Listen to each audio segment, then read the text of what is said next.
भगवान बुद्ध का ऐसा ही मोटिवेशन वाणी सुनने के लिए हमारे चैनल को सब्सक्राइब करें और वीडियो को लाइक करें। भगवान बुद्ध आपकी सारी मनोकामनाएं पूरी करेंगे। फारस देश का बादशाह नौशेरवा अपनी न्यायप्रियता के लिए बहुत प्रसिद्ध हो गया था। वह बहुत धनी भी था। एक दिन वह अपने मंत्रियों के साथ घूमने निकला। उसने देखा कि एक बगीचे में एक बहुत बूढ़ा माली अखरोट के पेड़ लगा रहा है। बादशाह उस बगीचे में गया। उसने माली से पूछा, तुम यहाँ नौकर हो या यह तुम्हारा ही बगीचा है? माली, मैं नौकरी नहीं करता, यह बगीचा मेरे ही बाप दादों का लगाया है। बादशाह, तुम यह अखरोट के पेड़ लगा रहे हो, क्या तुम समझते हो कि इनका फल खाने के लिए तुम जीवित रहोगे? अखरोट का पेड़ लगाने के 20 बरस बाद फलता है, यह बात प्रसिद्ध है। बूढ़े माली ने बादशाह की बात सुनकर कहा, मैं अब तक दूसरों के लगाए पेड़ों के बहुत फल खा चुका हूँ, इसलिए मुझे भी दूसरों के लिए पेड़ लगाने चाहिए। अपने फल खाने की आशा से ही पेड़ लगाना तो स्वार्थपरता है। बादशाह माली के उत्तर से बहुत प्रसन्न हुए। उसने उसे पुरस्कार में 2 अशर्फियां दी। एक किसान के पास एक गाय और एक घोड़ा था। वह दोनों एक साथ जंगल में करते थे। किसान के पड़ोस में एक धोबी रहता था। धोबी के पास एक गधा और एक बकरी थी। धोबी भी उन्हें उसी जंगल में चरने को छोड़ देता था। एक साथ चलने से चारों पशुओं में मित्रता हो गई। वह साथ ही जंगल में आते और शाम को एक साथ जंगल से चले जाते थे। उस जंगल में एक खरगोश भी रहता था। खरगोश ने चारों पशुओं की मित्रता देखी तो सोचने लगा, मेरी भी इनसे मित्रता हो जाए तो बड़ा अच्छा हो। इतने बड़े पशुओं से मित्रता होने पर कोई कुत्ता भी मुझे तंग नहीं कर सकेगा। खरगोश उन चारों के पास बार बार आने लगा। वह उनके सामने उछलता कूदता और उनके साथ ही चरता था। धीरे धीरे चारों के साथ उसकी मित्रता हो गई। खरगोश बड़ा प्रसन्न हुआ। उसने समझा कि कुत्तों का भय दूर हो गया। एक दिन कुत्ता उस जंगल में आया और खरगोश के पीछे दौड़ा। खरगोश भागा भागा गाय के पास गया और बोला, गौमाता, यह कुत्ता बड़ा दुष्ट है, यह मुझे मारने आया है, तुम इसे अपनी सींगों से मारो। गाय ने कहा, भाई खरगोश, तुम बहुत देरी से आए, मेरे घर लौटने का समय हो गया है। मेरा बछड़ा भूखा होगा और बार बार मुझे पुकारता होगा। मुझे घर जाने की जल्दी है, तुम घोड़े के पास जाओ। खरगोश दौड़ता हुआ घोड़े के पास गया और बोला, भाई घोड़े, मैं तुम्हारा मित्र हूं, हम दोनों साथ ही यहाँ चलते हैं। आज यह दुष्ट कुत्ता मेरे पीछे पड़ा है, तुम मुझे पीठ पर बैठाकर दूर ले चलो। घोड़े ने कहा, तुम्हारी बात तो ठीक है, किंतु मुझे बैठना आता नहीं, मैं तो खड़े खड़े ही सोता हूं। तुम मेरी पीठ पर चलोगे कैसे?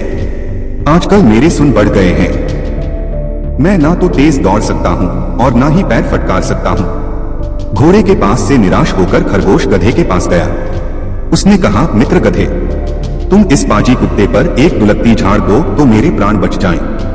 गधा बोला, मैं नित्य गाय और घोड़े के साथ घर लौटता हूँ, वे दोनों जा रहे हैं, यदि मैं उनके साथ न जाकर पीछे रह जाऊं तो मेरा स्वामी धोबी डंडा लेकर दौड़ा आएगा और पिटते पिटते मेरा कचूमर निकाल देगा। मैं अब यहाँ ठहर नहीं सकता। अंत में खरगोश बकरी के पास गया। बकरी ने उसे देखते ही कहा, खरगोश भाई, कृपया करके इधर मत आओ, तुम्हारे पीछे कुत्ता दौड़ता चला आ रहा है, मैं उससे बहुत डरती हूँ। सब ओर से निराश होकर खरगोश वहां से भागा। भागते भागते वह जाकर एक झाड़ी में छिप गया। कुत्ते ने बहुत ढूंढा किंतु उसे खरगोश का पता नहीं मिला। जब कुत्ता लौट गया तब खरगोश झाड़ी में से निकला। उसने चारों ओर देखा और संतोष की सांस ली। फिर वह बोला, दूसरों का भरोसा करना सदा धोखा देता है, अपनी सहायता अपने आप ही करनी चाहिए। बुद्ध ने कहा, भाग्य के भरोसे बैठने वालों, पुरुषार्थ करो। जीवन में वो भाग्य का महत्व है, लेकिन भाग्य के भरोसे बैठकर अपने अमूल्य समय को बर्बाद मत करो, क्योंकि पुरुषार्थ करने से तो भाग्य की रेखाएं बदल जाती हैं। भाग्य क्या है? आज किया गया कर्म ही तुम्हारा भाग्य बनता है। कर्म के द्वारा जो बीज बोओगे, फसल भी उसी की मिलेगी। जैसा कर्म तुम आज करोगे, वैसा ही तुम्हारा भविष्य होगा। सौभाग्य और दुर्भाग्य तुम्हारे ही हाथ में है। कर्म की प्रधानता को समझना होगा कि जैसा कर्म होगा, वैसा ही फल मिलेगा।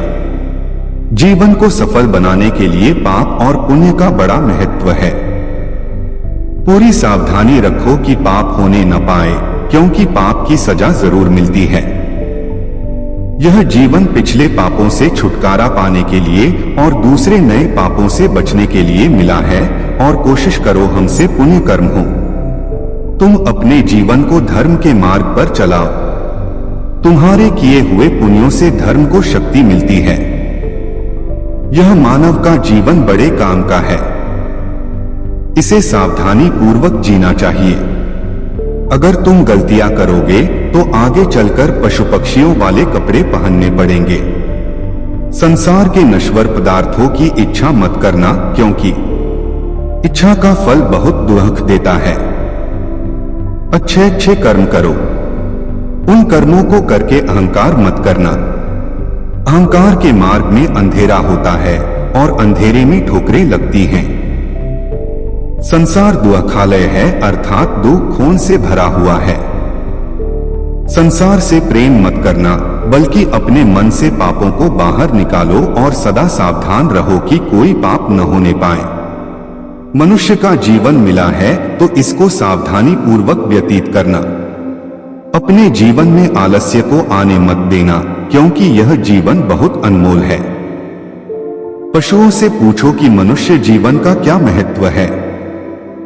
पशुओं के जीवन में तो लेश मात्र भी सुख नहीं है। वे सोचते हैं कि हम कब मनुष्य बनेंगे। सर्दी में रजाई और गर्मी में पंखा होगा। कब हम परोपकार करके अपना जीवन सफल बनाएंगे। जो मनुष्य हैं वे अपनी मानवता को संभाल कर रख नहीं पा रहे हैं, बल्कि संसार के सुखों की अंधी दौड़ में दौड़ रहे हैं। वे नहीं जान पा रहे हैं कि हमारी मृत्यु हमारे पीछे पीछे आ रही है।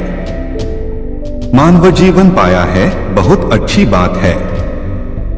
अच्छे अच्छे कर्म करो ताकि मन पवित्र हो जाए, क्योंकि पवित्र मन ही आत्मा को पा सकता है। अपने मन को शरीर में ही फंसाकर मत रखो, क्योंकि शरीर आज है, कल रहेगा या नहीं यह किसी को भी मालूम नहीं है। शरीर आज नहीं तो कल मिटेगा, किंतु आत्मा सदा अमर है। शरीर को आयु कुछ वर्षों की है, परंतु आत्मा अनंत है। वह तीनों कालों में है। आत्मा पहले भी था, अब भी है और बाद में भी रहेगा। वह शाश्वत है, सनातन है, सूक्ष्म से भी सूक्ष्म है। संसार की सारी शक्तियां उसी से सत्ता पाती हैं। तुम मनुष्य बने हो। विचार करो कि तुम कौन हो। जब तक यह समझ में नहीं आएगा कि तुम कौन हो, तब तक तुम भटकते रहोगे। जब तक तुम अपनी भूल में सुधार नहीं करोगे, तब तक तुम शांति को प्राप्त नहीं कर सकते। शांति को पाना है तो मन को पवित्र करके आत्मा का अनुभव कर लो। आत्मा में ही अनंत विश्राम है। यह शरीर कुछ समय के लिए मिला है। वास्तव में तुम आत्मा हो। तुम्हारा शरीर जिससे शक्ति पा रहा है वह आत्मा ही है, और वही आत्मा तुम्हारे शरीर में मौजूद है।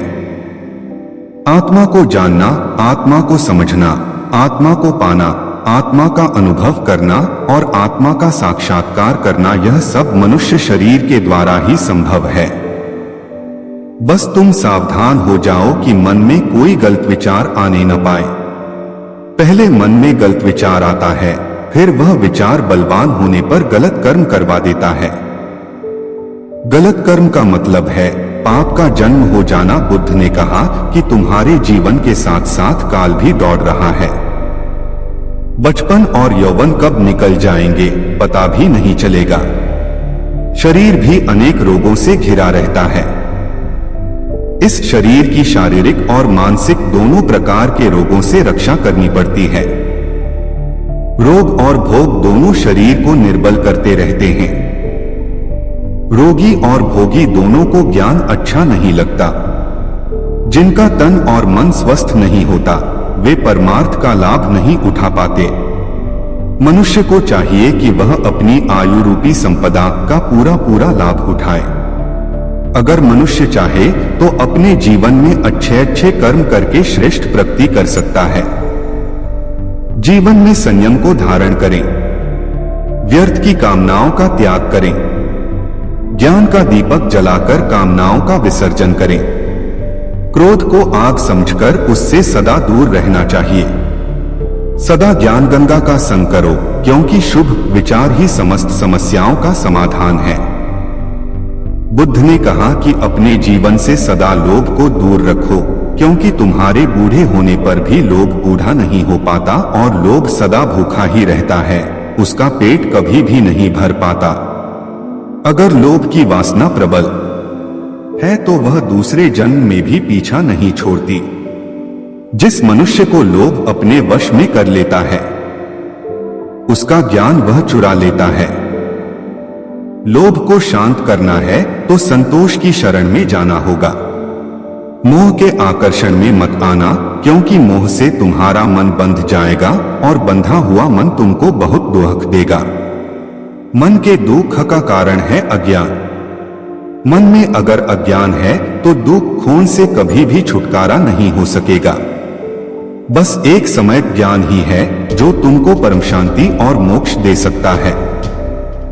तुम अपने तन और मन में प्रेम तथा ज्ञान की ज्योति जला लो, फिर तुम्हारे जन्मजन्मांतर का अज्ञान मिट जाएगा। आज तुम मनुष्य जन्म को धारण करके बैठे हो, इसका मतलब यह है कि तुम शांति और मोक्ष के अति निकट हो। अब तुम संसार में रहकर भी संसार के लगाव में फंसना मत। संसार के अज्ञान से दूर रहना, क्योंकि वह तुमको बांध देगा। अपनी आत्मा का ध्यान करो, वह तुमको सर्व बंधनों से मुक्त कर देगा। महात्मा बुद्ध प्रवचन सभा में आकर मौन बैठ गए। शिष्य समुदाय उनके इस मौन के कारण चिंतित हुए कि कहीं वे अस्वस्थ तो नहीं हैं। आखिर एक शिष्य ने पूछ ही लिया, भंते, आप आज इस तरह मौन क्यों हैं? वे नहीं बोले तो दूसरे शिष्य ने फिर पूछा, गुरुदेव, आप स्वस्थ तो हैं? बुद्ध फिर भी मौन ही बैठे रहे। इतने में बाहर से एक व्यक्ति ने जोर से पूछा, आज आपने मुझे धर्मसभा में आने की अनुमति क्यों नहीं दी? बुद्ध ने कोई उत्तर नहीं दिया और आंखें बंद कर ध्यान मग्न हो गए। वह बाहर खड़ा व्यक्ति और जोर से बोला, मुझे धर्मसभा में क्यों नहीं आने दिया जा रहा है? धर्मसभा में बैठे बुद्ध के शिष्यों में से एक ने उसका समर्थन करते हुए कहा, भंते, उसे धर्मसभा में आने की अनुमति प्रदान कीजिए। महात्मा बुद्ध ने आंखें खोली और बोले, नहीं, उसे अनुमति नहीं दी जा सकती है, क्योंकि वह अछूत है। अछूत? मगर क्यों? सारे शिष्य सुनकर आश्चर्य में पड़ गए कि भंते यह छुआछूत कब से मानने लग गए।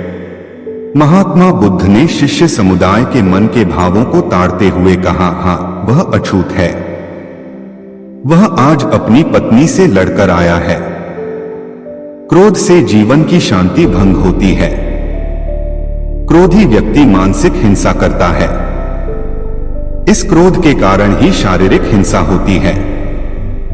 क्रोध करने वाला अछूत होता है, क्योंकि उसकी विचार तरंगे दूसरों को भी प्रभावित करती हैं।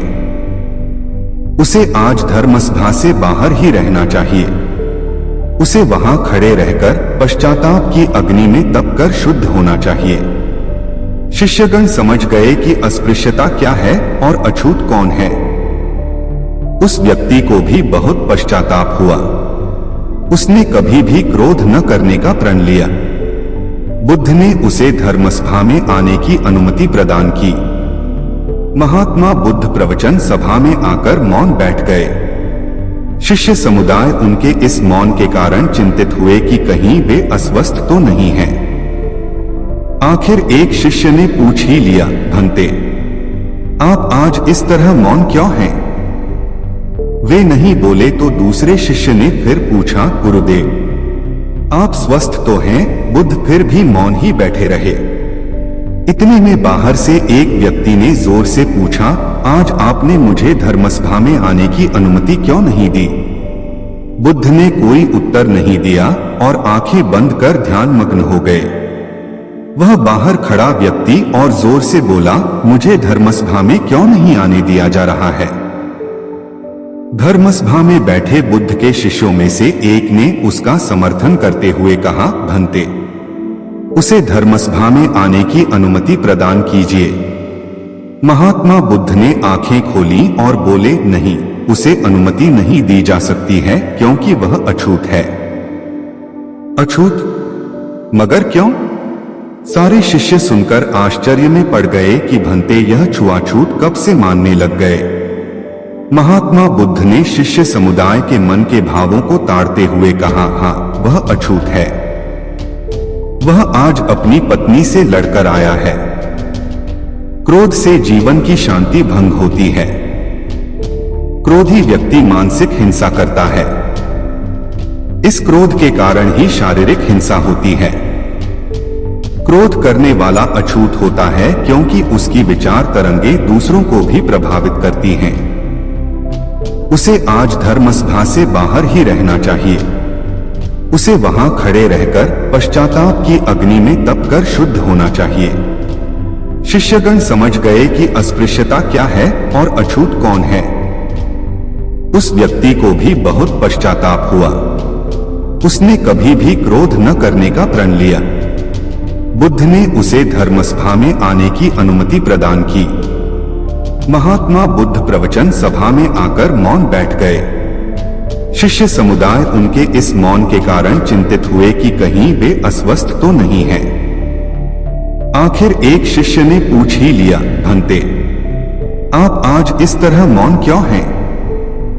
वे नहीं बोले तो दूसरे शिष्य ने फिर पूछा, गुरुदेव, आप स्वस्थ तो हैं? बुद्ध फिर भी मौन ही बैठे रहे।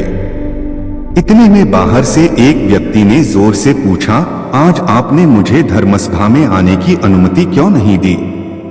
बुद्ध ने कोई उत्तर नहीं दिया और आंखें बंद कर ध्यान मग्न हो गए। वह बाहर खड़ा व्यक्ति और जोर से बोला, मुझे धर्मसभा में क्यों नहीं आने दिया जा रहा है? धर्मसभा में बैठे बुद्ध के शिष्यों में से एक ने उसका समर्थन करते हुए कहा, भंते, उसे धर्मसभा में आने की अनुमति प्रदान कीजिए। महात्मा बुद्ध ने आंखें खोली और बोले, नहीं, उसे अनुमति नहीं दी जा सकती है क्योंकि वह अछूत है। अछूत, मगर क्यों? सारे शिष्य सुनकर आश्चर्य में पड़ गए कि भंते यह छुआछूत कब से मानने लग गए। महात्मा बुद्ध ने शिष्य समुदाय के मन के भावों को ताड़ते हुए कहा, हाँ, वह अछूत है। वह आज अपनी पत्नी से लड़कर आया है। क्रोध से जीवन की शांति भंग होती है। क्रोधी व्यक्ति मानसिक हिंसा करता है। इस क्रोध के कारण ही